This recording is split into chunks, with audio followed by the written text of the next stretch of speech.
Resilience Law Academy. देखो, two words है negotiable and एक वर्ड है इंडोर्समेंट। ਨੈਗੋਸ਼ੀਏਬਲ ਨੂੰ ਤੁਸੀਂ ਐ ਸਮਝੋ ਕੋਈ ਐਸਾ ਇਨਸਟਰੂਮੈਂਟ ਉਹ ਪ੍ਰੋਸੈਸ ਆਫ ਟਰਾਂਸਫਰੇਬਿਲਿਟੀ ਦੇ ਵਿੱਚ ਹੈਗਾ ਕਿ ਉਹਨੂੰ ਅਸੀਂ ਟਰਾਂਸਫਰ ਕਰਨਾ, ਉਹਦਾ ਪ੍ਰੋਸੈਸ ਕੀ ਹੋਏਗਾ। ਜਦੋਂ ਐਕਚੁਅਲ ਟਰਾਂਸਫਰ ਕਰ ਦਿੰਦੇ ਹੋ ਉਹ ਇੰਡੋਰਸਮੈਂਟ ਹੋ ਜਾਂਦੀ ਹੈ। ਕਿਸ ਤਰ੍ਹਾਂ ਕਰਦੇ ਹੋ ਐਕਚੁਅਲੀ ਟਰਾਂਸਫਰ? ਤੁਸੀਂ खुद ਦੇ ਹੀ ਸਾਈਨ ਕਰਕੇ either on the face back or on a slip of paper or on stamp paper, ठीक है। तो that at that particular time the instrument is said to be endorsed. Negotiable की होंदा है? नैगोशिएबल होंदा है वो इंस्ट्रूमेंट जिहदी एबिलिटी हैगी है ट्रांसफर होने दी, लेकिन एक्चुअली जो ट्रांसफर हो जाएगा that is endorsement. Followed? Similarly जिस तरह के बिल ऑफ एक्सचेंज है, प्रोमिसरी नोट है, चेक है, ये सारे नैगोशिएबल है, इन्हों आप नैगोशिएट कर सकते हैं, ट्रांसफरेबिलिटी है इन्हों की। बट द मूमेंट तुम एक्चुअली ट्रांसफर कर दिता, now you are second time signing in the capacity of transferor.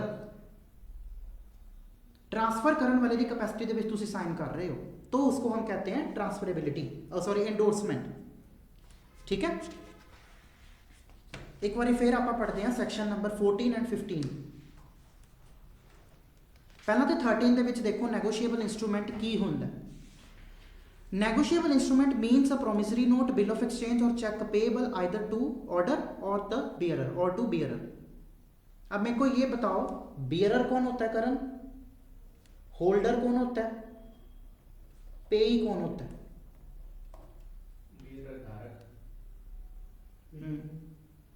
मैं तो ट्रांसलेट करता हिंदी च, मतलब बियर कि मैं देन वाला धारक जेड़ा, ठीक है।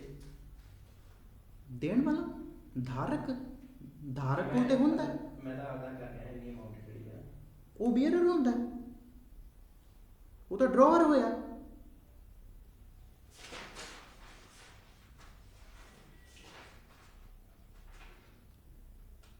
सर पेई तो जो आप देते अच्छा, रिसीव कर ली जेड़ी अमाउंट वो तो पेई है, वो पेई हो गया, हाँ। ठीक है सर। होल्डर जेने होल्ड कीता होया, जिवें मैं चेक होल्ड कीता होया, जिवें हाँ। ਤੁਹਾਨੂੰ ਦੇਤਾ ਤੁਸੀਂ होल्ड ਕੀਤਾ, ठीक है। ठीक। ਉਹਨੂੰ ਕਹਿੰਦੇ ਆ ਬੇਅਰਰ ਤਾਂ ਹੋ ਗਿਆ ਸਰ, ਧਾਰਕ ਹੀ ਹੈ bearer. Who is bearer and who is holder? bearer एक वर्ड तो बनया beer, beer ਦਾ ਮਤਲਬ ਕੀ ਹੁੰਦਾ? B A R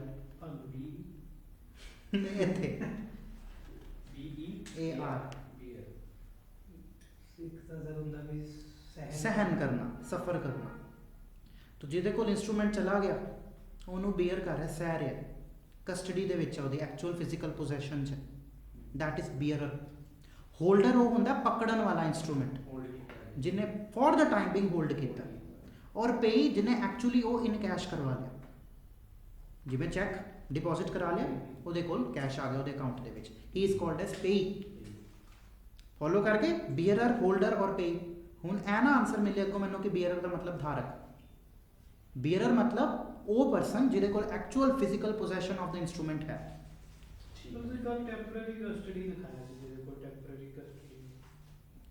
नहीं, वो होल्डर होगा।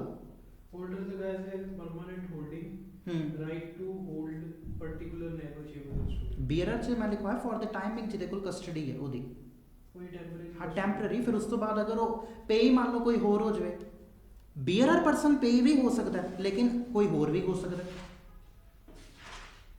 बीयरर की लिखिए सर। जिवें मान लो कि बिल ऑफ एक्सचेंज है, ए डायरेक्टेड बी कि तू सी नू पेमेंट कर दे, सी कौन हो गया? वो बीयरर भी है, अगर वो इनकैश करवा लेंगे वो पेई भी है, ठीक है। हुण जो सैक्शन 13 है ना, ये गल करते हैं नैगोशिएबल इंस्ट्रूमेंट के टाइप्स की। बेसिकली डिफाइन नहीं कर रहा नैगोशिएबल इंस्ट्रूमेंट की होंगे, टाइप्स ही दस रहे, ध्यान नाल पढ़ो। Means a promissory note, bill of exchange or cheque payable either to the order or to the bearer. लेकिन नैगोशिएबल का मतलब की होंदा है वो सानू पता लगेगा सैक्शन 14 चो, ठीक है। सैक्शन 14 निकालो एक बारी। When a promissory note, bill of exchange or check is transferred to any person, transferred earned मतलब कि पास्ट टेंस हो गया, ट्रांसफर कर दिता गया, so as to constitute that person the holder thereof. उन्हें इत्थे वर्ड यूज कर रहे हैं कि आप सामने वाले पर्सन को की बना रहे हैं, होल्डर। ਉਹਨੂੰ ਆਪਾਂ ਕੀ ਕਵਾਂਗੇ, the instrument is said to be negotiated. For example A ਨੇ B ਨੂੰ ਪ੍ਰੋਮਿਸ ਕੀਤਾ that I will pay you 500 rupees, और यह एक प्रोमिसरी नोट है, टू पार्टीज है ना, और सिंपल एच प्रॉमिस हो रहा, प्रोमिसरी नोट ही है। ये प्रोमिसरी नोट जिहदे विच प्रॉमिस है, अनकंडीशनल अंडरटेकिंग है, कट के इन्हें बी नूं दे दिता, ए ने अपनी स्लिप बुक चों बी नूं देता, या फिर सिंपल एक पीस ऑफ पेपर है बी नूं दे दिता। बी कौन बन गया हुण इहदे विच, वो होल्डर भी है, वो बीयरर भी है, तो अगर वो इनकैश करा लवे वो पेई भी है। Same person but 3 capacities. Followed? He is bearer also, धारण करने वाला भी वो है, होल्डर ऑल्सो, पकड़न वाला भी वही है। पेई इनकैश अगर करा लवेगा तो वो पेई भी बन जाएगा। बीयरर को सर वही टेंपरेरी कस्टडी, होल्डर को परमानेंट कस्टडी? नहीं, होल्डर को simple for the time being custody होंदी, फिर फर्क की होया sir? Until it is encashed. दोनों ही पकड़ के बैठे हैं, मतलब हाँ। की होया? दोनों पेई भी बन सकते हैं, बीयरर और होल्डर, लेकिन अलग अलग है। नैगोशिएबल इंस्ट्रूमेंट एक्ट नूं, नैगोशिएबल इंस्ट्रूमेंट एक्ट एक पर्टिकुलर इंस्ट्रूमेंट नूं बीयरर कदों बना रहा और होल्डर कदों बना रहा, एक्चुअली वो होल्डर ही बनाएगा। बीयरर ते आपां तां कहने जदों तुसीं फर्स्ट टाइम दे उत्ते उहनूं क्रिएट कर रहे हो, तां उहनूं आपां कहने बीयरर। फॉर एग्जाम्पल आरबीआई ने कोई नोट इशू किया 500 रुपये का, मैं धारक को 500 रुपये अदा करने का वचन देता हूँ, उदों बीयरर बन गया। यही मान लो बिल ऑफ एक्सचेंज होंदा, तां की होंदा, स्टिल ही इज बीयरर। लेकिन पब्लिक नूं किस तरह दिख रहा है, या नैगोशिएबल इंस्ट्रूमेंट एक्ट के परसपैक्टिव तो किस तरह दिख रहा है, होल्डर की कैपेसिटी च। होल्डर मतलब for the time being first time पकड़न वाला, he is called as holder. हले जिन्हें एक्चुअली पकड़िया है उन्हें, अगर मान लो बी वो 500 रुपये के नोट नूं अपने ड्रॉअर च पा देंदा, इज ही अ होल्डर और is he a bearer? He is holder also, he is bearer also. तो दोनों डिस्टिंक्शन है इन्हां च। मतलब सर होल्डर ਨੂੰ ਲੋਕ ਬੀਅਰਰ ਦੇ ਰੂਪ ਚ ਦੇਖਦੇ ਆ, होल्डर ਨੂੰ लोग बीयरर के रूप च देख सकते हैं। बीयरर होल्डर किन्ने भी हो सकते हैं, बीयरर भी किन्ने हो सकते हैं, लेकिन इन्हां च डिस्टिंक्शन है, बड़ी थिन लाइन ऑफ डिफरेंस है। हुण तुहानूं किवें समझावां, जिवें मान लो मैं तुहानूं नोट दिता, फॉर द टाइमिंग तुसीं बीयरर हो, जी तुसीं वो नोट उठा के करन नूं दे दिता, दोनों बीयरर हो गए, हुण वो होल्डर भी बन गया, वो बीयरर भी बन गया। होल्डर को करने सर इतों तक फिर बीयर क्यों? फर्स्ट टाइम पता से कैसे होगा फर्स्ट टाइम फिर मैं दोनों चीज़ें जाने ना कवर करना है, होल्डर भी ते बीयर भी। होल्डर तुसीं ऐ समझो जिहड़ा उस टाइम ते पर्टिकुलरली टाइम बिंग पकड़न वाला हुंदा, बीयरर जिहड़ा उहनूं कस्टडी दे विच धारण कर रहा, ये है डिफरेंस एक्चुअली। मैं तुहानूं इहदे उत्ते एक नोट भेजूंगा, ठीक है, सुप्रीम कोर्ट का।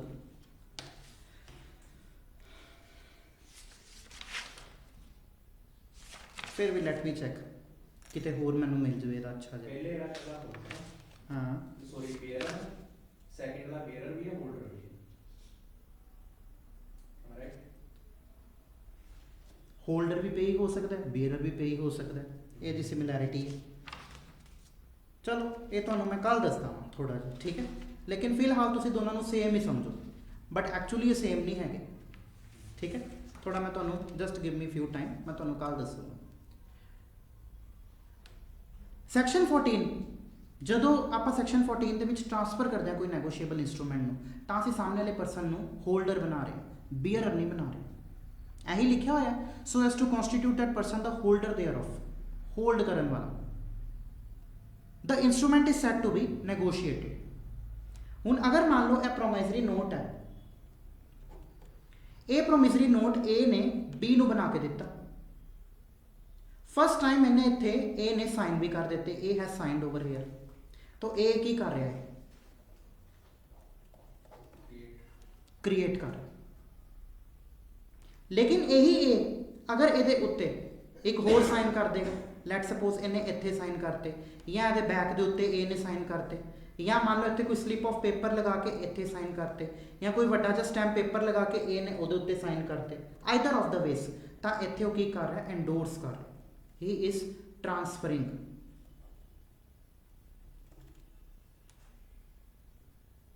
ਟ੍ਰਾਂਸਫਰਰ ਦੀ ਕਪੈਸਿਟੀ ਦੇ ਵਿੱਚ ਉਹ ਕਰ ਰਿਹਾ। ਦੁਬਾਰਾ ਸਮਝਾਈਏ ਸਰ ਐਂਡੋਰਸਰ। ਸਰ ਮੈਂ ਜਿਵੇਂ ਚੈੱਕ ਇਸ਼ੂ ਕੀਤਾ ਹਾਂਜੀ। to ਕਰਨ ਹੂੰ ਐਨੇ ਰੁਪੀਜ਼, ਕਰਨ ਨੇ ਅੱਗੋਂ ਰੈਜ਼ੀਡੈਂਸ ਦੀ ਪੇਮੈਂਟ ਕਰਨੀ ਸੀ। ਹੂੰ ਇਹ ਆਪਣੇ ਸਾਈਨ ਕਰੇਗਾ ਜਿੱਥੇ ਮੇਰੇ ਸਾਈਨ ਹੋਏ ਹੋਏ ਆ ਹੂੰ ਉਹਦੇ ਨਾਲ, ਜਾਂ ਪਿੱਛੇ ਹੋਵੇ ਚੈੱਕ ਦੇ ਇਹ ਸਾਈਨ ਕਰ ਰਿਹਾ, ਇਹ ਤਾਂ ਹੋਲਡਰ ਦੀ ਕਪੈਸਿਟੀ ਦੇ ਵਿੱਚ ਫਿਰ ਅੱਗੇ ਟ੍ਰਾਂਸਫਰ ਕਰ ਰਿਹਾ ਨਾ। ਹਾਂਜੀ, ਉਹ ਐਂਡੋਰਸਮੈਂਟ ਤਾਂ ਫਿਰ ਉਹ ਐਂਡੋਰਸਮੈਂਟ ਕਰ ਰਿਹਾ, ਹਾਂ। ਤੁਸੀਂ ਵੀ ਐਂਡੋਰਸ ਕਰ ਸਕਦੇ ਹੋ। ਮੈਂ ਸਿੱਧਾ ਇਹਨਾਂ ਨੂੰ ਕਿਵੇਂ ਕਰੂੰਗਾ, ਮੈਂ ਤਾਂ ਇਹਨੂੰ ਪੇਮੈਂਟ ਕਰਨੀ ਸੀ। ਤੁਸੀਂ ਇਹਨੂੰ ਕਹਿਣੀ ਦੇਣੀ ਸੀਗੀ ਪੇਮੈਂਟ, ਚੈੱਕ ਇਸ਼ੂ ਕਰਕੇ ਇਹਨੂੰ ਦਿੱਤਾ ਤਾਂ ਤੁਸੀਂ ਆਪਣੇ ਬੈਂਕ ਨੂੰ ਡਾਇਰੈਕਸ਼ਨ ਦਿੱਤੀ ਨਾ, ਹਾਂਜੀ, ਇਹਦੇ ਨਾਮ ਤੇ ਤੁਸੀਂ ਚੈੱਕ ਕੱਟਤਾ। ਚੈੱਕ ਕਰਤਾ। ਹੁਣ ਤੁਸੀਂ ਲੈਟ ਸਪੋਜ਼ ਤੁਸੀਂ ਮੈਨੂੰ ਕਹਿ ਰਹੇ ਹੈਗੇ, ਤੁਸੀਂ ਮੈਨੂੰ ਐਂਡੋਰਸ ਕਰਨਾ ਹੈਗਾ, ਤੁਸੀਂ ਸਾਈਨ ਕਰਕੇ ਉਹ ਹੁਣ ਮੈਨੂੰ ਦਿਓਗੇ ਚੈੱਕ ਕਿ ਜਿਹੜੇ ਰਿਕਵਰ ਮੈਂ ਰਾਈਟ ਕਰਨ ਤੋਂ ਬੰਦਾ ਸੀ ਉਹਨ ਸਰ ਤੁਸੀਂ ਰਿਕਵਰ ਉਹਦੇ ਕੋਲੋਂ ਕਰਨਾ, that is said to be endorsement. ਮਤਲਬ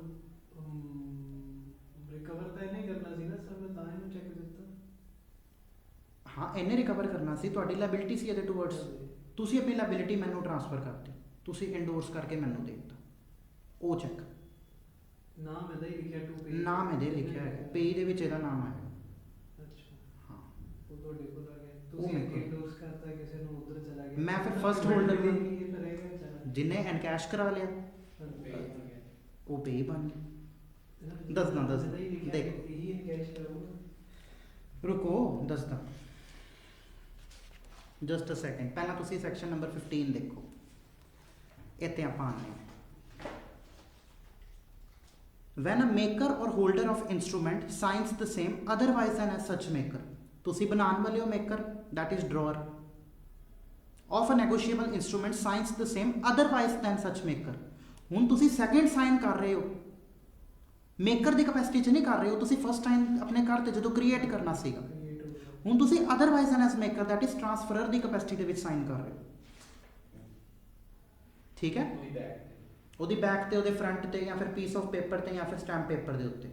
ਜਿਹੜੇ ਫਰੰਟ ਥੱਲੇ ਸਾਈਨ ਆ ਹਾਂਜੀ, ਉਹਦਾ ਕ੍ਰੀਏਟਰ ਦੇ ਕ੍ਰੀਏਟਰ ਚ ਆ ਗਿਆ, ਉਹ ਵੀ ਇਹਨਾਂ ਨੇ ਕੀਤੇ ਸਾਈਨ, ਲੇਕਿਨ ਉਹ ਕਦੋਂ ਕੀਤੇ, ਕ੍ਰੀਏਟ ਕਰਨ ਦੇ ਟਾਈਮ ਤੇ। ਮੈਂ ਤੁਹਾਨੂੰ ਉਸ ਦਿਨ ਵੀ ਦੱਸਿਆ ਸੀ ਜਿੱਥੇ ਵਰਡ ਨੈਗੋਸ਼ੀਏਬਲ ਇੰਸਟਰੂਮੈਂਟ ਲਿਖਿਆ ਆ ਗਿਆ, ਉੱਥੇ ਕੀ ਸਮਝ ਆਉਣਾ ਹੈਗਾ ਕਿ ਉਹ ਆਲਰੇਡੀ ਕ੍ਰੀਏਟਡ ਹੈ। ਹੁਣ ਉਹ ਸੈਕਿੰਡ ਟਾਈਮ ਇਹ ਜਿਹੜੇ ਸਾਇੰਸ ਲਿਖਿਆ ਨਾ, ਵੈਨ ਦਾ ਮੇਕਰ ਔਰ holder of negotiable instrument science the same, ਇਹ ਸਾਇੰਸ ਸੈਕਿੰਡ ਟਾਈਮ ਦੀ ਗੱਲ ਕਰ ਰਹੇ ਹੋ, ਅਦਰਵਾਈਜ਼ ਐਨ ਸੱਚ ਮੇਕਰ। ਹੁਣ ਉਹ ਮੇਕਰ ਦੀ ਕਪੈਸਿਟੀ 'ਚ ਨਹੀਂ ਸਾਈਨ ਕਰੋਗੇ, ਟ੍ਰਾਂਸਫਰਰ ਐਂਡੋਰਸਰ ਦੀ ਕਪੈਸਿਟੀ 'ਚ ਸਾਈਨ ਕਰ ਰਹੇ, ਉਹਨਾਂ ਨੇ ਚੈੱਕ ਮੈਨੂੰ ਐਂਡੋਰਸ ਕਰ ਦਿਆ। For the purpose of negotiation, purpose की नेगोशिएट ਕਰਨ ਦਾ, on the back or face thereof or on a slip of paper annexed thereto or so signs for the same purpose a stamped paper intended to be completed as negotiable instrument, he is said to endorse the same and is called the endorser। तो purpose ਕੀ ਹੈ endorse ਕਰਨ ਦਾ, negotiate करना, negotiate मतलब transfer करना। समझ आया? For example ਜੇ ਮੈਂ ਸਾਈਨ ਨਹੀਂ ਕਰਦਾ, ਮੈਂ ਵੈਸੇ ਹੀ ਤੁਹਾਨੂੰ ਫੜਾ ਦੇਣਾ, ਫਿਰ ਤੁਸੀਂ ਕੀ ਬਣੇ ਸਰ? ਨਹੀਂ, ਮੈਂ ਕੁਝ ਵੀ ਨਹੀਂ ਬਣਿਆ, ਨਾ ਮੈਂ ਐਂਡੋਰਸੀ ਹੋ ਨਾ ਤੁਸੀਂ ਐਂਡੋਰਸਰ ਹੋ, ਨੋਬਡੀ।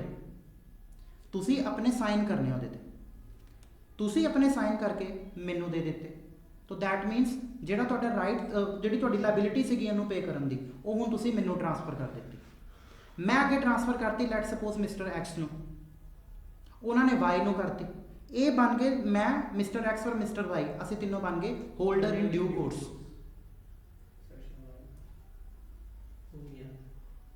ਠੀਕ ਹੈ, they become holder in due course. ਔਰ ਤੁਸੀਂ ਇਹਨਾਂ ਨੂੰ ਟ੍ਰਾਂਸਫਰ ਕਰਤਾ, ਮਤਲਬ ਚੈੱਕ ਦੇਤਾ, ਇਹਨਾਂ ਦੇ ਕੋਲ ਚੈੱਕ ਆ ਗਿਆ, ਇਹਨਾਂ ਨੇ ਅੱਗੋਂ ਫੇਰ ਇੰਡੋਰਸ ਕਰਤਾ। ਇਹਨਾਂ ਦਾ ਜਿਹੜਾ ਰਾਈਟ ਸੀਗਾ ਤੁਹਾਡੇ ਤੋਂ ਰਿਕਵਰ ਕਰਨ ਦਾ, ਇਹਨਾਂ ਨੇ ਲੈਟਸ ਸੇ ਕਿਸੇ ਬੀ ਨੂੰ ਕਰਤਾ। ਮਤਲਬ ਦੋਨੋਂ ਕਰ ਸਕਦੇ ਆ, maker can also endorse, holder can also endorse. ਉਹ ਸਟੈਂਪ ਪੇਪਰ ਤੇ ਲਿਖਿਆ ਹੋਵੇਗਾ ਵੀ I am endorsing this to you, ਤਾਂ ਹੀ ਸਟੈਂਪ ਪੇਪਰ ਤੇ ਨੇ। ਫੋਰ ਐਗਜ਼ਾਮਪਲ ਆ ਦੇਖੋ, ਤੁਹਾਨੂੰ ਇੱਕ ਮੈਂ ਚੀਜ਼ ਬਣਾ ਕੇ ਦਿਖਾਵਾਂ। 24 ਅਗਸਤ 2022 ਨੂੰ ਇੱਕ ਕੇਸ ਦੇ ਵਿੱਚ ਪ੍ਰੋਮਿਸਰੀ ਨੋਟ ਬਣਿਆ ਸੀ। A ਨੇ B ਨੂੰ ਉਹ ਟ੍ਰਾਂਸਫਰ ਕੀਤਾ। A is the maker, B is the holder.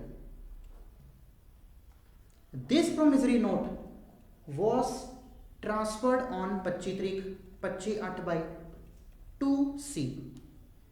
C ਕੌਣ ਹੈ ਹੁਣ ਇਹਦੇ ਵਿੱਚ? C is holder. A transfer कर रहा, ट्रांसफर्ड ऑन 25 तरीक to C. C is the holder. कदों तक है होल्डर है? जब तक ये C परसन इन्हों एनकैश नहीं करवा लेंदा, फिर की बन जाएगा P. सर सी को ताकि किया कि उन्हें बी ने कहना भी तो सी A ने क्या? ए ने किया A ने क्या? मैं हाले मेकर की गल कर रहा, maker that is drawer.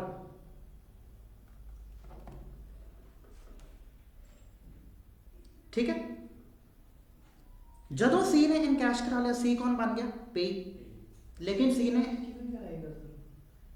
Maker ਨੇ ਮੇਕਰ ਸੀਗਾ ਤੇ ਮੈਂ ਨਾ ਇਨਵੈਸਟਮੈਂਟ ਨੇ ਮੈਂ ਤੁਹਾਨੂੰ ਐਂਡੋਰਸ ਕਰਦਾ, ਤੁਸੀਂ ਸੀ ਹੋ ਗਏ ਇਸ ਐਗਜ਼ਾਮਪਲ ਚ, हाँ ਤੁਸੀਂ ਕੈਸ਼ ਕਿਵੇਂ ਕਰਾ ਲਓਗੇ? ਫੇਵਰ ਕਹਦੇ ਆ ਇਨ ਫੇਵਰ ਆਫ, हाँ इन फेवर ऑफ ए है। तुसी मैनू एंडोर्स करता, let suppose I am C, तुसी मैनू कहा जेड़े पैसे मैं बी नू देने हैं हुण तुसी दे दो उन्होंने, ਤੁਸੀਂ ਦੇ ਦਿਓ ਤੇ ਤੁਸੀਂ ਉਹ ਇਨਸਟਰੂਮੈਂਟ ਕੈਸ਼ ਕਰਾ ਲਓਗੇ। मैं क्यों कैश करवाऊंगा? ਲਿਖਿਆ ਹੁਣ ਤੁਸੀਂ ਕਿਹਾ ਨਹੀਂ ਜੇ ਤੁਸੀਂ ਹੋਲਡਰ ਹੈ ਤੇ ਹੀ ਐਨ ਕੈਸ਼ हाँ मैं करवाऊंगा, सॉरी यस। तुसी ए हो, ਇਹ इनू दिता तुसी प्रोमिसरी नोट कट के, ਬੀ ਨੈਗੇਟਿਵ ਹੈ। ए बी है, तुसी हुण मैनू एंडोर्स कर दिता, हुण की होएगा? मैं हुण उन्होंने पैसे दूंगा।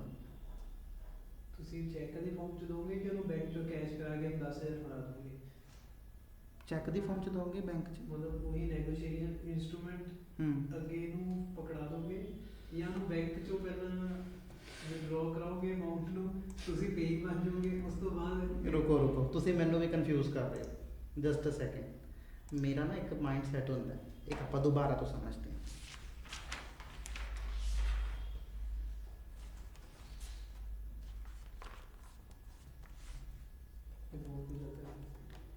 ए ने बी दे फेवर च एक प्रोमिसरी नोट बनाया। A is the maker, B is the holder. Let suppose B जिहड़ा है वो ट्रांसफर करता है किन्नू? सी नू। हुण ठीक है, ਠੀਕ ਹੈ ਜੀ। बी ट्रांसफर करता है सी नू। सी कौन बन गया हुण? ਸੀ ਬਣ ਗਿਆ ਹੋਲਡਰ। होल्डर। कदों तक है होल्डर? ਇਹ ਪੇਮੈਂਟ ਕਰਕੇ ਜਦੋਂ ਤੱਕ टिल इनकैशमेंट तक। लेकिन सी ने इनू इनकैश नहीं कराया, जो इनकैश कराएगा की बन जाएगा? पी। सी ने इनू की करता? डी नू एंडोर्स कर दिता।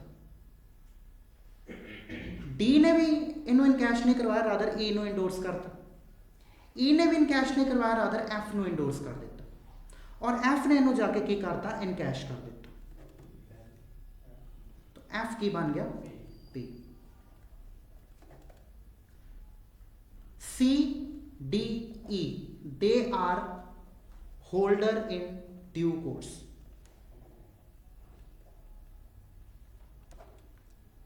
ठीक है, ठीक है।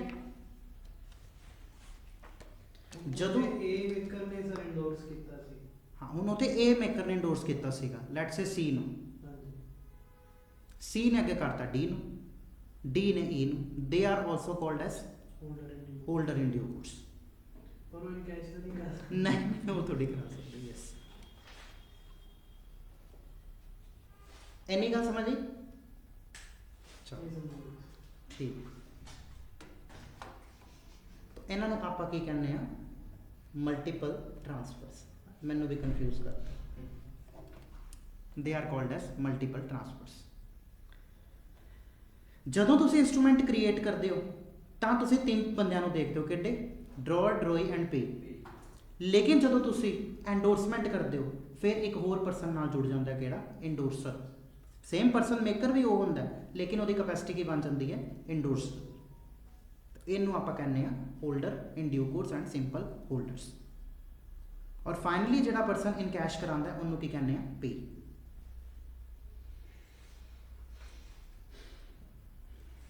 A ਹੈ, he is maker, he gives it to B. B either pay ਵੀ ਹੋ ਸਕਦਾ ਔਰ ਉਹ ਹੋਲਡਰ ਵੀ ਹੋ ਸਕਦਾ, ਐਂਡ ਕੈਸ਼ ਵੀ ਕਰਾ ਸਕਦਾ ਜਾਂ ਹੋਲਡ ਵੀ ਕਰ ਸਕਦਾ। B ਜਦੋਂ C ਨੂੰ ਟ੍ਰਾਂਸਫਰ ਕਰਦਾ ਹੈ, C ਵੀ ਪੇ ਹੋ ਸਕਦਾ ਹੈ ਔਰ ਹੋਲਡਰ ਵੀ ਹੋ ਸਕਦਾ ਹੈ। ਹੁਣ B ਕੌਣ ਹੈ ਇਹਦੇ ਵਿੱਚ? ਡਿਊ ਕੋਰਸ ਵਾਲਾ ਹੋ ਗਿਆ sir. B, B A is a maker, he gives it to B. It मतलब कोई भी promissory note। ਹਾਂਜੀ A B ਨੂੰ ਇੱਕ promissory note ਦਿੰਦਾ ਹੈ, B ਜਾਂ ਉਹਨੂੰ ਇਨ ਕੈਸ਼ ਵੀ ਕਰਾ ਸਕਦਾ ਹੈ ਜਾਂ ਹੋਲਡ ਵੀ ਕਰ ਸਕਦਾ ਹੈ। ਇਹਨੇ ਇਨ ਕੈਸ਼ ਨਹੀਂ ਕਰਾਇਆ, ਰਾਦਰ C ਨੂੰ ਟ੍ਰਾਂਸਫਰ ਕਰਤਾ। B ਕੌਣ ਹੈ? ਹੋਲਡਰ ਇਨ ਡਿਊ ਕੋਰਸ ਨਹੀਂ ਹੈ ਸਰ, ਫਿਰ ਬੀਅਰ ਅਗਰ ਰਹਿ ਗਿਆ ਕੋਈ इंडोर्सर है B। ਸਰ ਉਹ ਦੋਨੋਂ ਹੀ ਹੈ। दोनों कौन? ਹੋਲਡਰ ਇਨ ਡਿਊ ਕੋਰਸ ਵੀ ਤਾਂ ਹੋਇਆ ਨਾ ਸਰ। मैं क्या उन्हें कट के दिता है B ਨੂੰ। ਬੀ ਨੂੰ ਤਾਂ ਬੀ B कौन है? ਬੀ ਹੋਲਡਰ ਹੈ। ਜਦੋਂ ਜਦੋਂ B ਨੇ ਉਹਦੇ ਕੋਲ ਜਦੋਂ ਤੱਕ ਉਹ ਇਨਕੈਸ਼ ਨਹੀਂ ਕਰਾ ਰਿਹਾ ਤਦ ਤੱਕ ਉਹ ਹੋਲਡਰ ਹੈ, ਹੋਲਡ ਪਕੜਨ ਵਾਲਾ। ਹਾਂ ਲੇਕਿਨ ਦਾ ਮੂਮੈਂਟ ਇਹਨੇ ਨੂੰ ਟ੍ਰਾਂਸਫਰ ਕਰਤਾ C ਨੂੰ, ਤੇ B ਕੌਣ ਬਣ ਗਿਆ? ਇੰਡੋਰਸਰ। B becomes a endorser। ठीक है? ਇਸ ਤੋਂ ਬਾਅਦ ਸਰ ਫਿਰ ਉਹ ਵਾਲਾ ਪ੍ਰੋਸੈਸ ਚੱਲ ਰਿਹਾ ਡਿਊ ਕੋਰਸ ਵਾਲਾ। हाँ, ड्यू कोर्स वाला। C D E F A due course वाले होंगे, होल्डर इन ड्यू कोर्स। ठीक है? फॉर एग्जाम्पल एक और कौन देना और क्लैरिटी होएगी थोड़ी जी।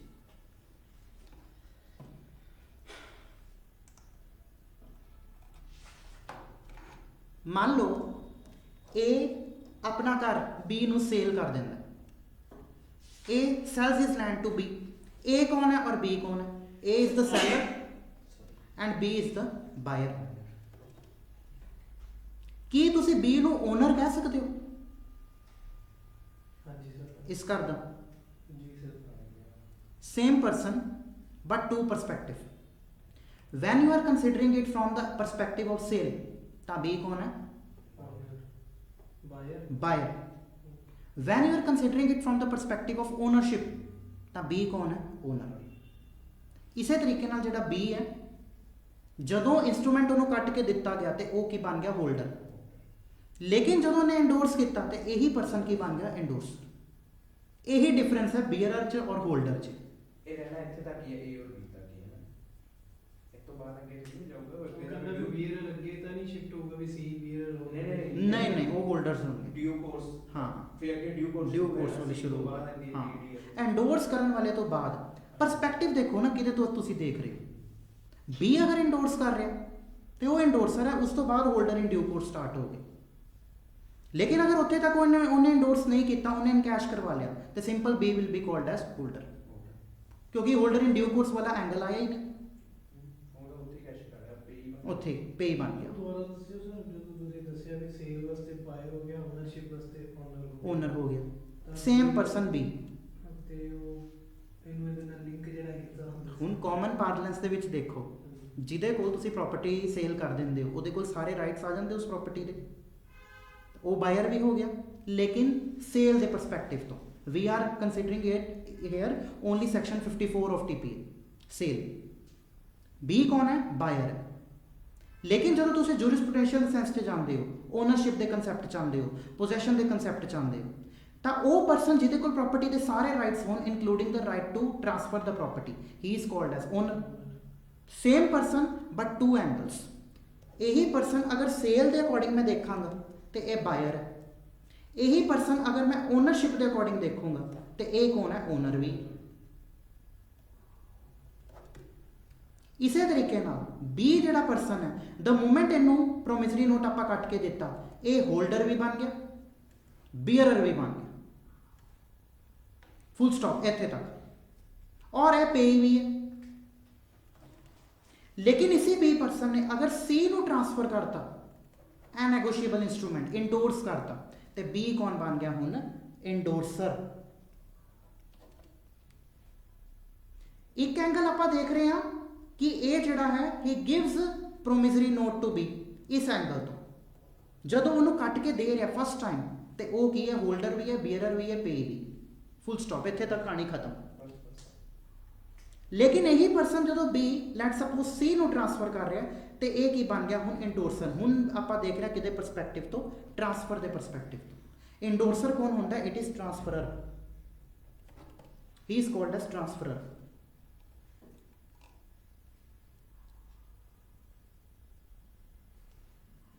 फस्ट दे विच जदों ए बी नूं प्रोमिसरी नोट कट के दिंदा है तो ये प्रोमिस है ना एक तो ए कौन है प्रोमिसर और बी कौन है प्रोमिसी यही होंदा या एक्सैप्टर तुसीं इहनूं कह लो कॉन्ट्रैक्ट एक्ट की भाषा च if we are looking from the perspective of contract of promissory note भी एक्चुअली है कि नैगोशिएबल इंस्ट्रूमेंट कॉन्ट्रैक्ट की तो ब्रांच है दिस इज फस्ट परसपैक्टिव ਜਦੋਂ ਤੁਸੀਂ ਪ੍ਰੋਮਿਸ ਦੇ ਐਂਗਲ ਤੋਂ ਦੇਖ ਰਹੇ ਲੇਕਿਨ ਇਹੀ A ਔਰ B ਦੇ ਵਿੱਚ ਜਦੋਂ B C ਨੂੰ ਟ੍ਰਾਂਸਫਰ ਕਰ ਦਿੰਦਾ ਇੱਥੇ ਆਪਾਂ ਕਹਿੰਦੇ ਆ ਉਹਨੇ ਐਂਡੋਰਸਮੈਂਟ ਕਰ ਦਿੱਤੀ तो ਹੁਣ B ਕੌਣ ਬਣ ਗਿਆ ਐਂਡੋਰਸਰ ਔਰ C ਕੌਣ ਬਣ ਗਿਆ ਐਂਡੋਰਸੀ ਇਹੀ ਮੈਂ ਤੁਹਾਨੂੰ ਐਗਜ਼ਾਮਪਲ ਦਿੱਤੀ ਲੈਂਡ ਵਾਲੇ ਕੇਸ 'ਚ ਠੀਕ ਹੈ ਇੱਕ ਪੈਰਾਗ੍ਰਾਫ ਲਿਖੋ please Negotiation means the process of transfer. Negotiation means the process of transfer.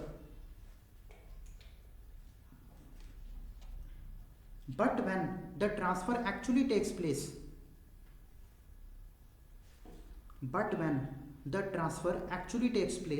then it is endorsement.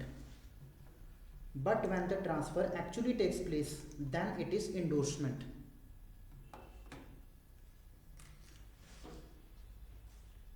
Full stop. Endorsement is done for the purpose of negotiation. Endorsement is done for the purpose of negotiation.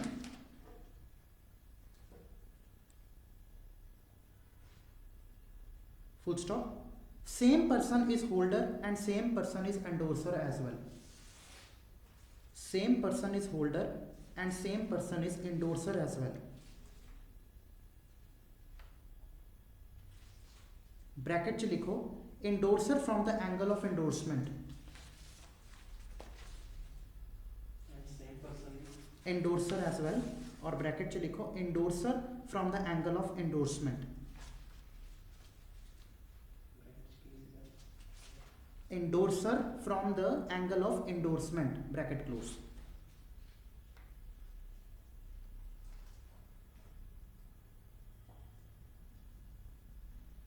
For example, A writes in promissory note that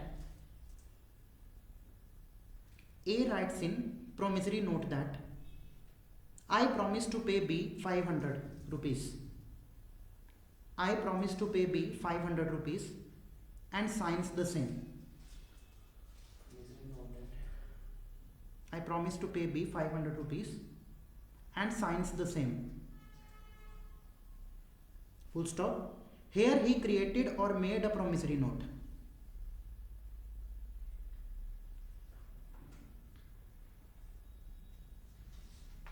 Here he created or made a promissory note in the capacity of maker. In the capacity of maker.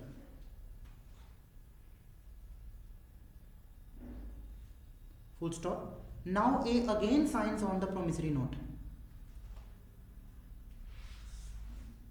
Now A again signs on the promissory note.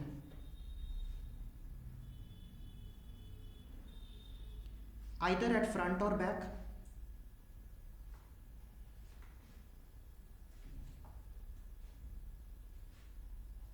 For the purpose of negotiating it. For the purpose of negotiating it.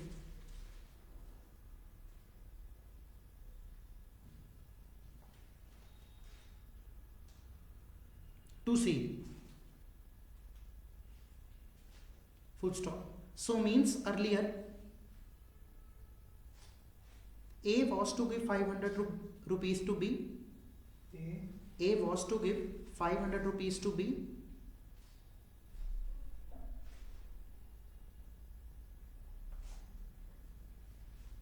Full stop.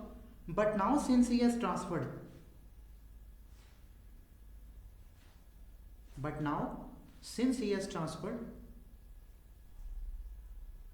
he is to give money to C. He is to give money to C. Full stop. His liability is now towards C. His liability is now towards C.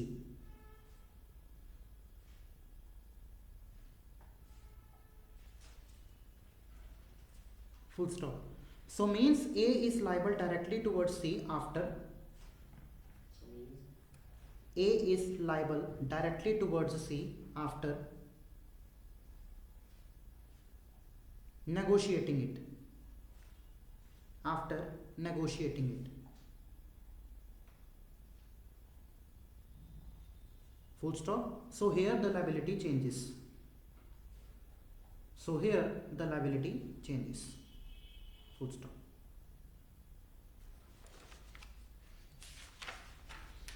समझ आया आपको example मैंने क्या लिखवाया?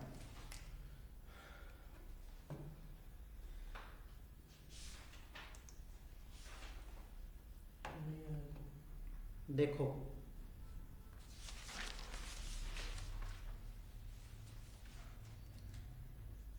ए ने एक promissory note cut करके B को दे दिया कि आई विल प्रॉमिस टू पे यू 500 रुपीज। ये एक प्रोमिसरी नोट है। अब मान लो ये बी पर्सन जो है वो ए को आके कहता है कि तुमने जो मेरे को पैसे देने थे ना वो मैं अगे सी नू देने सी, तो इस तो चंगा है कि तू डायरेक्टली सी नू दे दे। ये प्रोमिसरी नोट पे ए जो है अपने एक तो यहां साइन करेगा, इथे वो क्रिएट कर रहे, एक साइन उन्हें लेट सपोज एक पीस ऑफ पेपर ते इथे साइन करते करन। इथे साइन करन दा मतलब की है? इंडोर्स करता। की इंडोर्स कर रहे? अपनी लाइबिलिटी। पहला किन्नू देने सीगे पैसे? बी नू। लेकिन बी आके ए नू कहता है कि तू मैनू जिहड़े पैसे देने सी मैं तो सी नू देने सीगे, इस तो चंगा है कि तू डायरेक्टली सी नू दे दे। तो अब ए की लाइबिलिटी किसकी तरफ हो गई? सी की तरफ। यहां पे ये जो ए मेकर है, जब उसने ये वाला साइन किया, दिस इज सेकंड साइन, ये वो साइन करना है not in the capacity of maker, he is signing in the capacity otherwise then as maker. Followed? तो अब ये मेकर ना रह के क्या बन गया? इंडोर्सर। अपने नलायक ने जिन्होंने पुराना पार्ट देना नवा बना लगे। फॉलो कर गए इन्नी गल?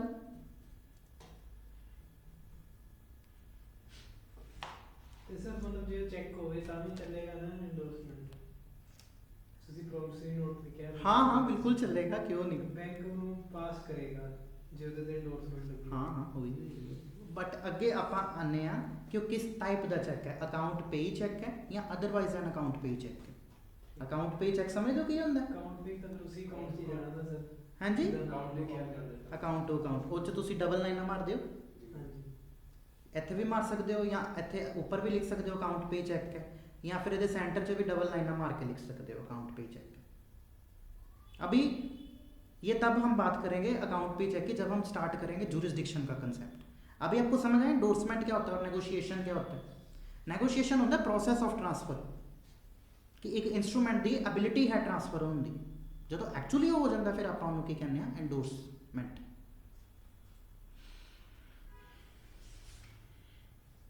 सेक्शन 8 देखना थोड़ा सा। सर मेरे क्वेश्चन आ गए चेक तो याद है। मेरे को सर एक क्लाइंट आया, ਉਹਨੇ 13B ਦੇ ਵਿੱਚ ਡਿਵੋਰਸ ਲਿਆ। ਉਹ ਜਿਹੜੇ ਵਕੀਲ ਸਾਹਿਬ ਪੁੱਛਣਾ ਨਾ ਸਰ? ਹਾਂ ਕੈਰੀ ਵਕੀਲ ਸਾਹਿਬ ਸੀ ਜਿਹੜੇ ਉਹਨਾਂ ਨੇ ਜੁਆਇੰਟ ਹੀ ਕੀਤੇ ਸੀ, ਮੁੰਡੇ ਨੇ ਜਿਹੜਾ ਕਰਾਇਆ ਉਹੀ ਕੁੜੀ ਨੂੰ ਕਰਾ ਲਿਆ ਵਕੀਲ। ਅੱਛਾ ਠੀਕ ਠੀਕ ਹੈ ਕੋਰਟ 'ਚ ਸੈਕਿੰਡ ਮੋਸ਼ਨ ਤੇ ਉਹਨਾਂ ਨੇ ਕੁੜੀ ਦੀ ਸਟੇਟਮੈਂਟ ਕਰਾਤੀ ਵੀ I have received the amount in cash, ਦਿੱਤਾ ਉਹਨੂੰ ਚੈੱਕ ਸੀ, ਉਹ ਕੁੜੀ ਅਨਪੜ੍ਹ ਨਹੀਂ ਆਉਂਦਾ ਕੁਛ, ਠੀਕ ਹੈ ਉਹਨੂੰ ਚੈੱਕ ਲੈ ਕੇ ਚਲੀ ਗਈ ਉਹ ਜਦੋਂ ਉਹਨੇ ਚੈੱਕ ਲਾਇਆ ਤੇ Bounce ਆ ਕਰ ਗਿਆ ਵੀ ਸਟਾਕ ਦਵਾਏ, ਮੇਰਾ ਤਾਂ ਇਹ ਗੁੰਮ ਗਿਆ ਸੀ। ਠੀਕ ਹੈ ਹੁਣ ਡਿਗਰੀ ਕੈਂਸਲ ਹੋਏਗੀ, ਉਹ ਹੋ ਗਿਆ ਵੀ ਡਿਗਰੀ ਤਾਂ ਹੋ ਗਈ, ਅਮਾਊਂਟ ਉਹਨੂੰ ਮਿਲੀ ਨਹੀਂ, ਉੱਥੇ ਉਹਨੇ ਕੈਸ਼ ਲਿਖਿਆ ਹੋਇਆ। ਤੁਸੀਂ ਖੁਦ ਸੋਚੋ, ਤੁਸੀਂ ਹਿੰਦੂ ਲਾਅ ਪੜ੍ਹਿਆ ਹੈ, ਡਿਗਰੀ ਕੀ ਕੁਐਸ਼ ਹੋਏਗੀ ਡਿਗਰੀ ਕਿਆ ਮੈਨੂੰ ਤਾਂ ਇਹ ਪੁੱਛਿਆ ਜਾਂਦਾ। ਡਿਗਰੀ ਕੀ ਹੁੰਦੀ ਹੈ? ਰਿਲੀਫ ਹੈ ਇੱਕ ਡਿਵੋਰਸ ਗ੍ਰਾਂਟ ਕਰਨ ਦਾ। ਡਿਗਰੀ ਡਿਪੈਂਡੈਂਟ ਇਸ ਤੇ ਨਹੀਂ ਹੁੰਦੀ ਹੈਗੀ ਕਿ ਅਮਾਊਂਟ ਮਿਲੀ ਹੈ ਕਿ ਨਹੀਂ ਮਿਲੀ ਹੈ। ਡਿਗਰੀ ਥੋੜੀ ਕੁਝ ਹੋਏਗਾ ਕੈਂਸਰ, ਜਿਹੜਾ ਅਮਾਊਂਟ ਮਿਲਣਾ ਹੈ ਐਜ਼ ਇਨ ਐਲੀਮਨੀ ਸੀ ਜਾਂ ਫਿਰ ਮੇਨਟੇਨੈਂਸ ਸੀ, ਉਹ ਸੈਕੰਡਰੀ ਰਿਲੀਫ ਹੁੰਦਾ, ਉਹਦੇ ਅਗੇਂਸਟ ਉਹ ਆਰਡਰ ਹੁੰਦਾ, ਉਹਦਾ ਤੁਸੀਂ ਅਪੀਲ ਫਾਈਲ ਕਰ ਸਕਦੇ ਹੋ। ਉਹ ਡਿਗਰੀ ਦੀ ਵੀ ਫਾਈਲ ਕਰਾਂਗੇ, ਆਰਡਰ ਦੀ ਕਰੋਗੇ, ਲੇਕਿਨ ਜਦੋਂ ਆਰਡਰ ਦੀ ਅਪੀਲ ਫਾਈਲ ਕਰੋਗੇ ਤਾਂ ਡਿਗਰੀ ਵੀ ਉਹਦੇ ਵਿੱਚ ਕੰਟੈਸਟ ਕਰ ਸਕਦੇ ਹੋ, ਇਹ ਪ੍ਰੋਵੀਜ਼ਨ ਹੈ ਸੀਪੀਸੀ 'ਚ। ਪਰ ਉਹ ਕੰਸੈਂਟ ਡਿਗਰੀ ਹੈ ਨਾ sir. So what, consent degree is equally treated S regular degree. Cash ਲਿਖਿਆ ਹੋਇਆ। ਹਾਂ, ਉਹ ਤਾਂ ਟਰਮਸ ਐਂਡ ਕੰਡੀਸ਼ਨਸ ਹੋ ਗਏ ਨਾ ਕਿ ਡਿਗਰੀ ਅਸੀਂ ਤੁਹਾਨੂੰ ਦੇ ਰਹੇ ਹੈਗੇ ਆ, ਉਹ ਫਿਰ ਡਿਗਰੀ ਦਾ ਮਤਲਬ ਕੀ ਹੈ? ਡਿਵੋਰਸ ਗ੍ਰਾਂਟ ਹੋ ਗਿਆ, ਇੱਕ ਜੁਡੀਸ਼ੀਅਲ ਸਟੈਂਪ ਹੈ ਉਹ, ਠੀਕ ਹੈ।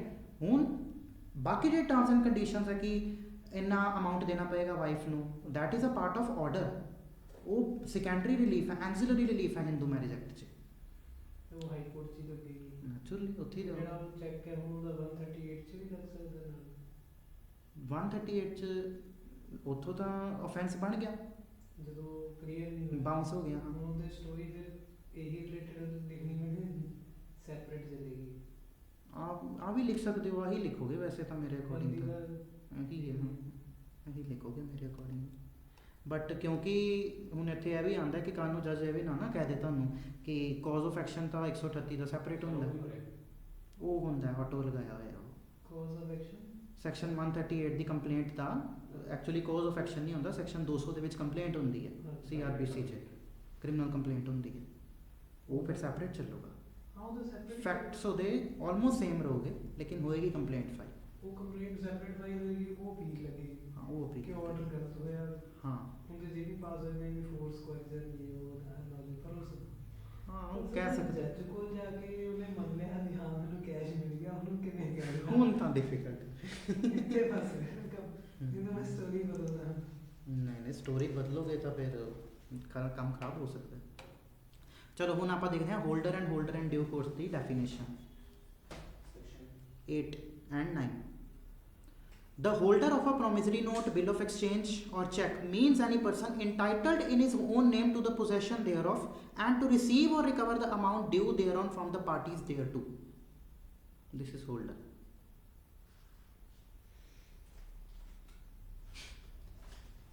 समझ आया? बड़ी तेज पड़ गई। फिर पढ़ लेने हैं। The holder of promissory note, bill of exchange or check means any person entitled in his own name to the possession thereof and to receive or recover the amount due thereon from the parties thereto. ਉਹਦੇ ਨਾਮ ਤੇ ਹੋਣਾ ਚਾਹੀਦਾ। हाँ जी, to the possession thereof and to the receive or recover the amount thereon from the parties thereto. So he is called as holder. Entitled है, entitled मतलब कि ਜੇ ਉਹਨੂੰ ਨਾ ਮਿਲੀ ਅਮਾਉਂਟ ਤਾਂ ਫਿਰ ਉਹ ਸੂਟ ਵੀ ਫਾਈਲ ਕਰ ਸਕਦਾ ਕਿ ਮੈਨੂੰ ਅਮਾਉਂਟ ਨਹੀਂ ਦਿੱਤੀ ਗਈ। ਹੀ ਇਜ਼ ਕਾਲਡ ਐਸ ਹੋਲਡਰ। ਤਾਂ ਹੋਲਡਰ ਆਪਾਂ ਤੁਸੀਂ ਇਹ ਕਹਿ ਸਕਦੇ ਹੋ ਬੀਅਰਰ ਦੀ ਥੋੜੀ ਮੋਡੀਫਾਈਡ ਫਾਰਮ ਹੈ। ਪਹਿਲਾ ਬੰਦਾ ਬੀਅਰਰ ਬੰਦਾ ਜਦੋਂ ਉਹਦੇ ਕੋਲ ਇਨਸਟਰੂਮੈਂਟ ਆਉਂਦਾ, ਉਸ ਤੋਂ ਬਾਅਦ ਉਹ ਹੋਲਡਰ ਬੰਦਾ, ਉਸੇ ਟਾਈਮ ਹੀ ਬਣ ਜਾਂਦਾ ਐਗਜ਼ੈਕਟਲੀ। ਲੇਕਿਨ ਹੋਲਡਰ ਦੀ ਕੀ ਰਿਕੁਆਇਰਮੈਂਟ ਹੈ? ਉਹਦੇ ਕੋਲ ਆਪਣੇ ਵਾਸਤੇ ਪੋਜੈਸ਼ਨ ਹੋਣੀ ਚਾਹੀਦੀ ਹੈ in his own name to the possession of the instrument and to receive or recover the amount from the parties. Entitlement भी होनी चाहिए। ਉਹਦੇ ਨਾਮ ਦਾ ਚੈੱਕ ਕੱਟਿਆ ਹੋਣਾ ਚਾਹੀਦਾ। हाँ, ਉਹਦੇ ਨਾਮ ਦਾ ਚੈੱਕ ਹੋਣਾ ਚਾਹੀਦਾ, that means ਉਹਦੀ possession ਹੋ ਗਈ, plus ਚੈੱਕ ਕੱਟਿਆ ਹੋਏਗਾ ਉਹਦੇ ਨਾਮ ਦਾ, of course ਉਹਦੇ ਕੋਲ ਫਿਰ ਰਾਈਟ ਬਣ ਗਿਆ। is entitled ਦਾ ਮਤਲਬ ਕੀ ਹੁੰਦਾ? ਰਾਈਟ ਕ੍ਰੀਏਸ਼ਨ ਹੋ ਗਈ ਉਹਦੇ ਕੋਲ to receive or recover the amount.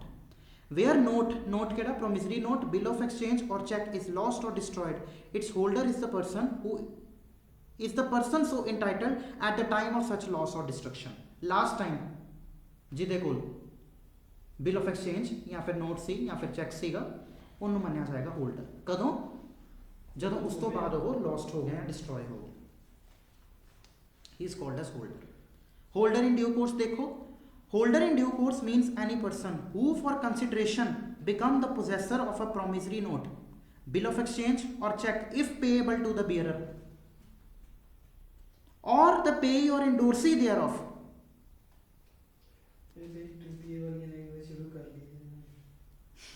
नहीं TPA वाली को सिंपल ही है। ਹੁਣ ਸਾਡੇ ਲਈ ਜਿਹੜਾ ਕੰਸਰਨਡ ਪਾਰਟ ਹੈ ਇਹ ਹੋਲਡਰ ਇਨ ਡਿਊ ਕੋਰਸ ਦਾ ਉਹ ਹੈਗਾ ਸੈਕੰਡ ਪੈਰਾਗ੍ਰਾਫ ਦਾ ਔਰ ਦਾ endorsee thereof. This is the concern part. Rest of the part आप आगे चल के करांगे। होल्डर इन ड्यू कोर्स ते बहुत डायमेंशन होंगे। एक डायमेंशन वाले मैं तुहानूं दस्सिया कि एंडोरसी भी होल्डर इन ड्यू कोर्स हो सकता है। Payable to the order before the amount mentioned in it become payable and without having sufficient cause to believe that any defect existed in the title of the person from whom he derived his title। तो मतलब जिस दे कोलों उन्होंने वो आया एंडोरसर तो आया ਉਹਦੇ कोई टाइटल ਦੇ ਵਿੱਚ डिफेक्ट नहीं होना चाहिए। He is called as holder in due course. Followed? एक क्वेश्चन लिखना प्लीज और इसका आंसर आप मेरे को कल बताओगे।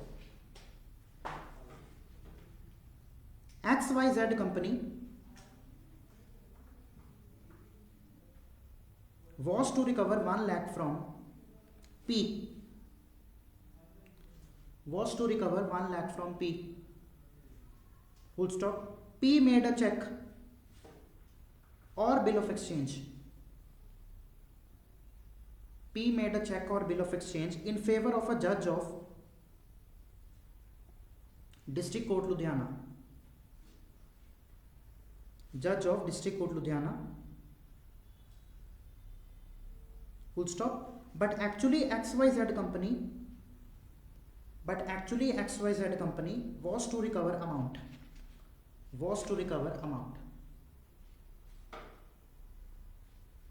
full stop। decide।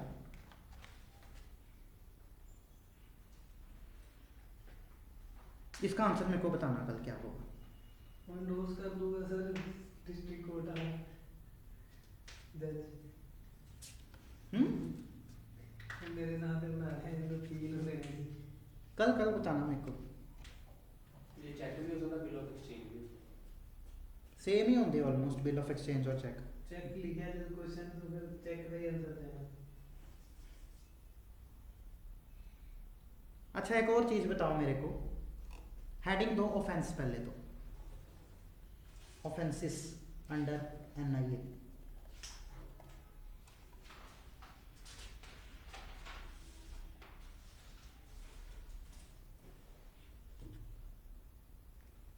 मान लो एक पर्सन है, इसका किडनैप होता है दिल्ली में।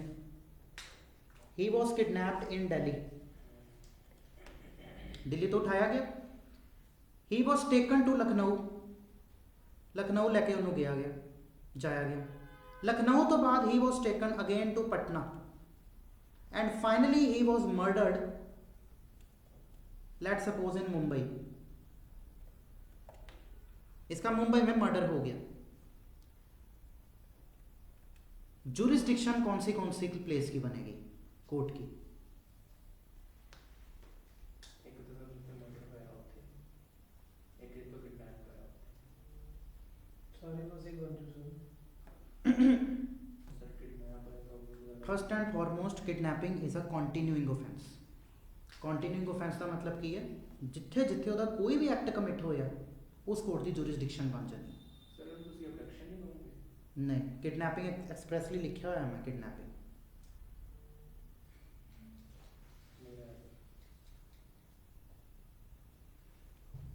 दिल्ली कोर्ट की भी जुरिस्डिक्शन बनेगी, लखनऊ कोर्ट की भी बनेगी, पटना की भी, मुंबई की भी, और मुंबई की भी। यस, किसके according? As per section 177 to 178 of CRPC।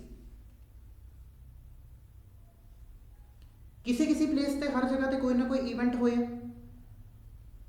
तो नेचुरली एवरी प्लेस जिथे कोई भी इवेंट होया जुरिस्डिक्शन बनेगी। मोर पर्टिकुलरली अगर मैं बात करूं तो it is 178 clause D of the CRPC, यहां पे बनेगी जुरिस्डिक्शन। अब ये बड़ा इंपॉर्टेंट है, सेक्शन 178 क्लॉज डी CRPC। ये कहता है यदि एक ऑफेंस के सेवरल एक्ट्स हों, एक ऑफेंस है ਉਹਦੇ बड़े सारे एक्ट्स हैं, बहुत सारे एक्ट्स हैं, लेकिन ये सारे acts they are done in different local areas. तो इट विल बी ट्राइड मतलब जुरिस्डिक्शन मान गई, ट्रायल कितने चलेगा, in any local area, in any local areas. Several acts,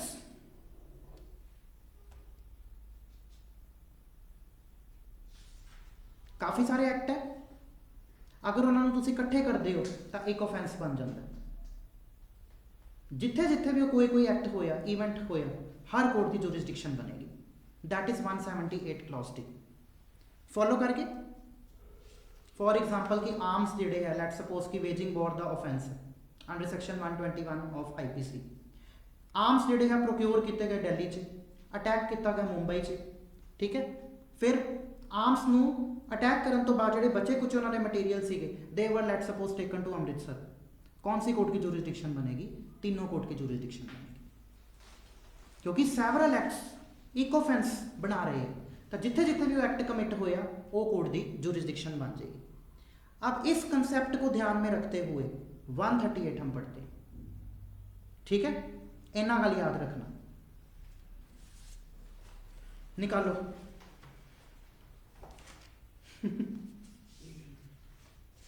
क्यों है 138?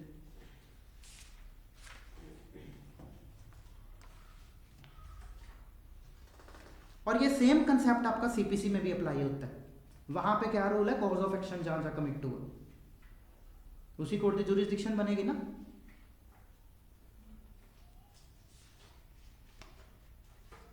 लेट सपोज मेरे और मिस्टर रुपिंदर सर च कॉन्ट्रैक्ट होया दिल्ली दे विच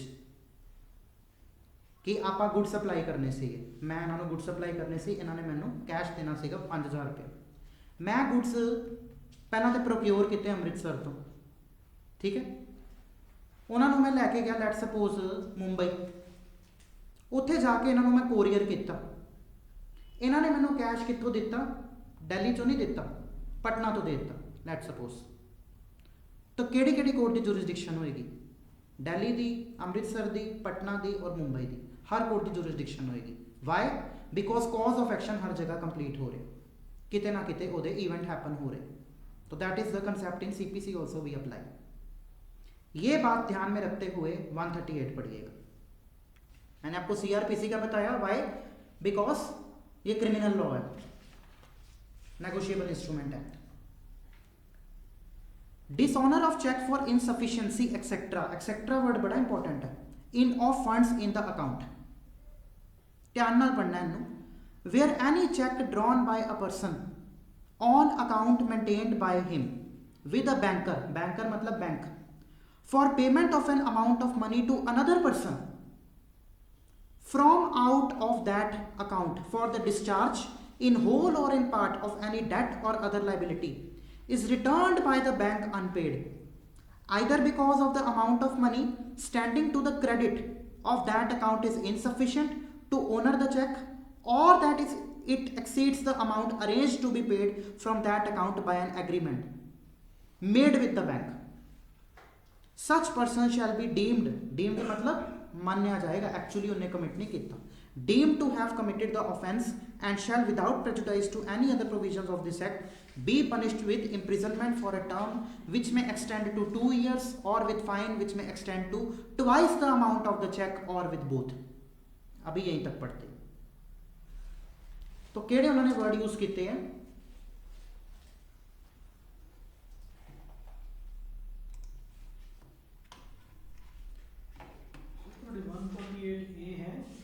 हाँ जी, हाँ जी, मेरा तो अभी लेटेस्ट ही है ना। नहीं नहीं है, नहीं है, थोड़े है 142A है, 148 है, पेमेंट ਦਾ ਲੰਮੇ 148 ਹੈ ਕਿ ਇਹ ਹੈ ਸਰ?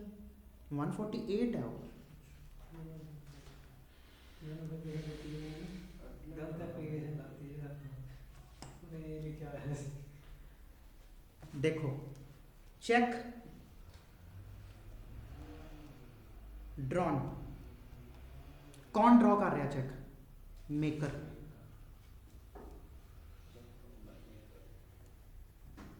नैचुरली ਉਹਦਾ अकाउंट किते होएगा? On account maintained by him with a banker for the payment of an amount of money to another person.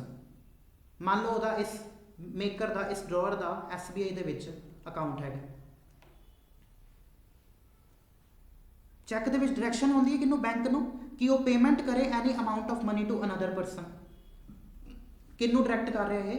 Bank ਨੂੰ। किनू पेमेंट करे? पेई ਨੂੰ। लेट्स सपोज पेई ਨੂੰ।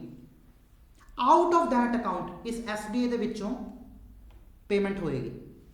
क्यों होएगी? पर्पस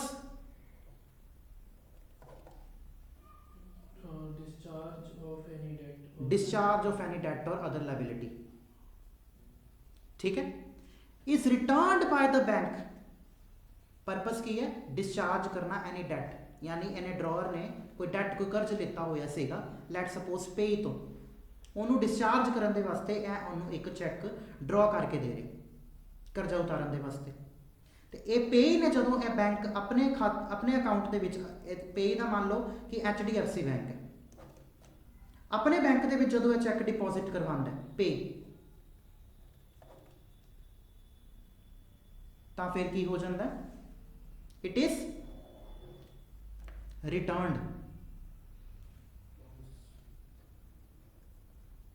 बाउंस वर्ड नहीं लिखा हुआ, returned by the bank unpaid. Reason की है? Because of the amount of money standing to the credit of that account. मतलब SBI अकाउंट दे विच, मेकर दे अकाउंट दे विच इन्ने पैसे ही नहीं सीगे। To sufficient the honour, word used is honour. Honour का की मतलब होता है? रिस्पेक्ट करना। The cheque or that it exceeds the amount arranged to be paid from that account by the agreement made with that bank. So that means let's suppose ਇਹਦੇ SBI ਦੇ ਵਿੱਚ account balance ਕਿੰਨਾ ਸੀਗਾ? 5000 ਔਰ ਇਹਨੇ check ਕੱਟ ਕੇ ਦਿੱਤਾ ਕਿੰਨੇ ਦਾ? 50000 ਦਾ। तो एक्सीड कर गई चैक की अमाउंट। किस अमाउंट तो? उस अमाउंट तो जिस अमाउंट तक इन्हें डायरैक्शन दी सी बैंक ने कि तू 50,000 रुपए दे, बट वो अकाउंट चो है ही नहीं। एक्सीड कर गई ना चैक की अमाउंट। सो टू रीजन उन्होंने दसे है, यहाँ तो इनसफिशिएंट फंड्स है और that the cheque amount is exceeding, such person shall be deemed to have committed an offence and shall without prejudice उन्हें ऑफेंस कमिट किया। एक्चुअल वर्ड किहड़ा यूज है मार्जिनल हैडिंग च भी तुसीं देखोगे, डिसऑनर और रिटर्नड अनपेड। जिस तरह असीं बॉल नूं फेंकते हैं और बॉल साडे कोल मान लो दीवार च मैं मारा, रिटर्न कर दी है ना, उस तरीके नाल चैक जो है रिटर्न होंदा। डिसऑनर, ऑनर मतलब उन्होंने रिस्पैक्ट नहीं किया गया by the concerned bank. Reason whatever, कोई भी रीजन रहा हो तो उन्होंने आपां की कहांगे? Dishonour. Now the first question to you is mere cheque dishonour is an offence. बोलो फिर इसका आंसर।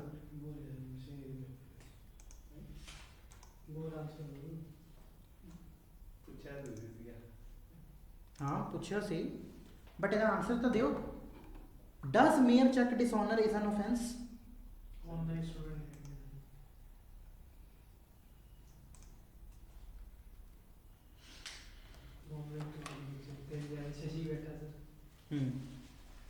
फर्ज किया ए ने बी नू चैक कट के दिता, ठीक है, बी ने चैक अपना डिपॉजिट किया और वो डिसऑनर हो गया, तो क्या इतने मात्र से बी ने ऑफेंस कमिट कर दिया? Just because it is dishonoured by the bank, returned by the bank as unpaid, so does that mean कि B has committed the offence under section 138? Answer is no. Offence कब बनेगा? जब हम proviso की requirements complete करेंगे। निकालो proviso. Provided that nothing contained in this section, mind you nothing मतलब negative language है, वो की कह रहे हैं इस सेक्शन का कुछ भी अप्लाई नहीं होएगा अनलेस तो मतलब ऑफेंस बने ही नहीं जदों तक कि ABC वाली रिक्वायरमेंट पूरियां नहीं होंदियां। फॉलो कर गए? So mere dishonour is not an offence. कब वो ऑफेंस बनेगा? Unless the cheque has been presented to the bank within a period of 6 months from the date on which it is drawn और within a period of its validity whichever is earlier. Validity कितनी होती है एक चेक की? 3 months। तो first and foremost क्या requirement है? उसको प्रेजेंट किया हो 3 महीने में या 6 महीने में, वट बी देखो, the payee or the holder in due course of the check as the case may be makes a demand for the payment of the said amount of money by giving a notice in writing to the drawer of the check। वो demand करेगा कि आप मेरे को payment दो। किसको करेगा? Maker को, ड्रॉअर को ऑफ द चेक। कितने टाइम में? With in 30 days of the receipt of the information by him from the bank. ये इंफॉर्मेशन बैंक कैसे देता है? बैंक मेमो से। देखिए ना तुसी, है ना? बैंक मेमो जो है वो ग्राउंड्स दसता है कि क्यों डिसऑनर होया चेक। जिस दिन आपको वो मिल गया उससे 30 दिन के अंदर अंदर आपको डिमांड मांगनी है, मतलब डिमांड नोटिस भेजना, आप पे करो from the bank regarding the return of the cheque as unpaid. And third requirement, the drawer of such cheque fails to make the payment of the said amount within of the money to the payee or as the case may be to the holder in due course of the check within 15 days of the receipt of the said notice। ਤੁਸੀਂ 30 ਦਿਨਾਂ ਦੇ ਵਿੱਚ demand ਭੇਜੀ ਕਿ ਪੈਸੇ ਦੇ ਦਿਓ, ਤੁਹਾਡਾ ਜਿਹੜਾ ਚੈੱਕ ਹੈ ਡਿਸऑनਰ ਹੋ ਗਿਆ। 15 ਦਿਨ ਦੇ ਵਿੱਚ ਜਿਹੜਾ ਡਰਾਅਰ ਹੈ ਉਹ ਪੈਸੇ ਨਹੀਂ ਦਿੰਦਾ, ਤਬ ਬਣता है offence. For the purpose of this section, debt or other liability means legally enforceable debt or other liability। तो पर आप गल की ना कोई डेट या लाइबिलिटी उन्हें लीती वो डिस्चार्ज के वास्ते परपस मैं तुहानू दस्सिया, तो वो लीगली इनफोर्सेबल डेट होना चाहिए।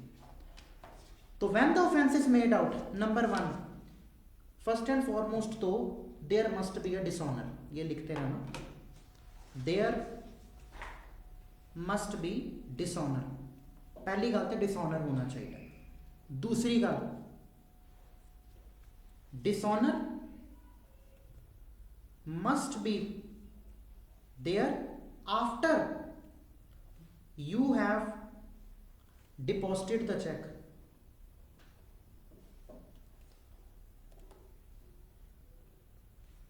within 6 or 3 months।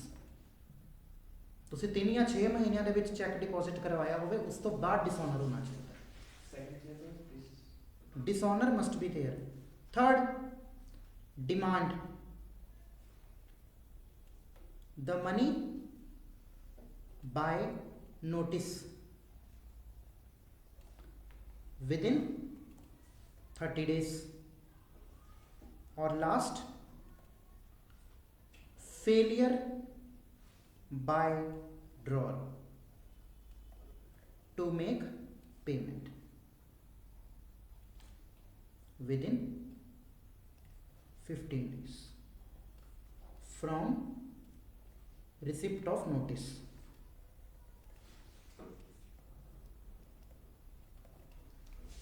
तब बनेगा ऑफेंस। तो means there must be dishonour plus dishonour must be there after you have deposited. पहला डिपॉजिट तक करवाओ विद इन 6 और 3 months, plus demand the money by the notice within 30 days, plus failure, तब बनेगा आपका offence. तो 4 ingredients हैं, ये कंप्लीट होंगे तब आपका 138 का ऑफेंस बनेगा।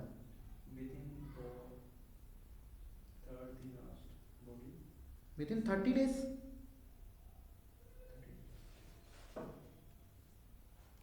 फॉलो करिए, ये तो पता ही होगा तो सबने।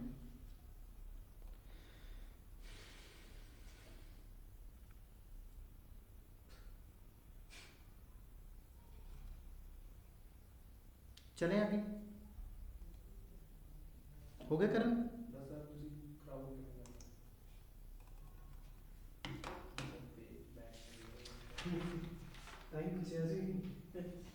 की कहना पेज बैक करें।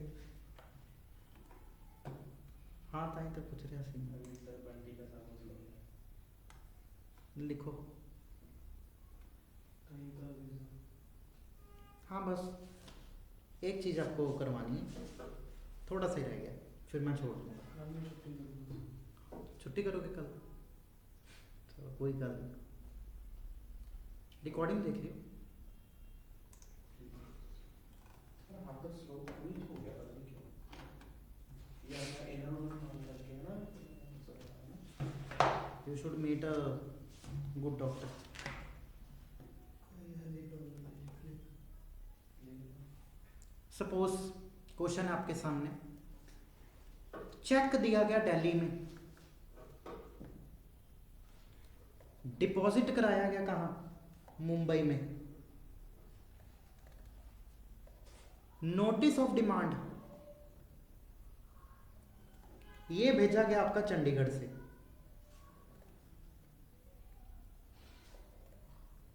जुरिस्डिक्शन कौन सी कोर्ट का होगा? चेक दिया दिल्ली में, डिपॉजिट कराया मुंबई में। नेचुरली मुंबई च जो डिपॉजिट कराया डिसऑनर भी थी। उत्थे ही होया ना डिसऑनर। नोटिस ऑफ डिमांड भेजा चंडीगढ़ तो, जुरिस्डिक्शन कहाँ का होगा? सर जब सीआरपीसी वाला देखिए कितना चाहिए। Very good. As per section 178 clause D, all places will have jurisdiction.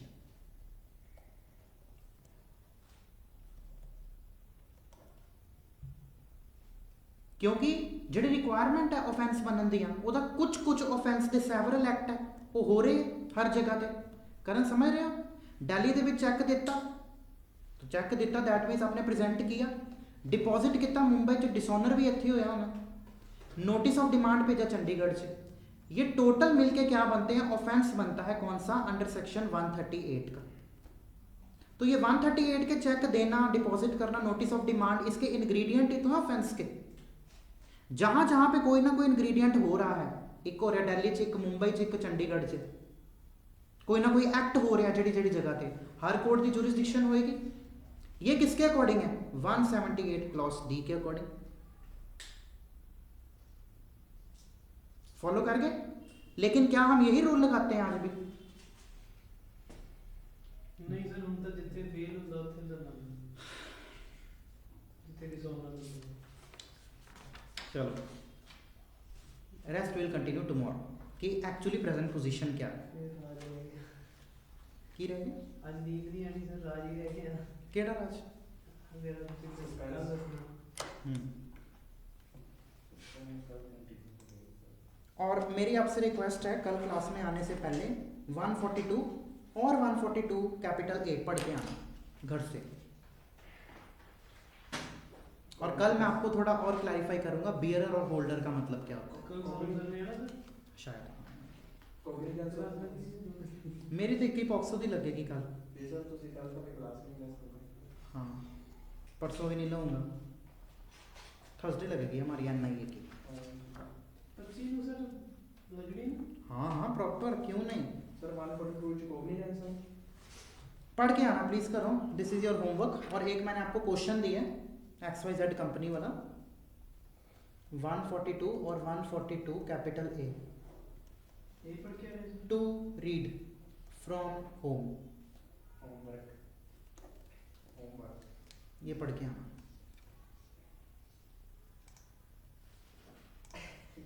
So since our time is over, let's meet with negotiable instrument. POCSO में अब ज़्यादा टाइम नहीं लगेगा, नेगोशिएबल इंस्ट्रूमेंट एक्ट में थोड़ा सा लगेगा। आर्बिट्रेशन एंड कैंसिलेशन सर किसी इसी में निच कंप्लीट कर देना। कोशिश तो करेंगे। सर 5 दिन करेंगे सर, या हम जानते हैं। CRPC स्टार्ट होने से पहले तो कर अच्छा देंगे। सर 6 दिन तो स्टार्ट होगा। ਸਰ ਮੈਡਮ ਨੂੰ ਬਹੁਤ ਸਪੋਰਟ ਪਾਉਂਦੇ ਥੋੜਾ। Resilience Law Academy.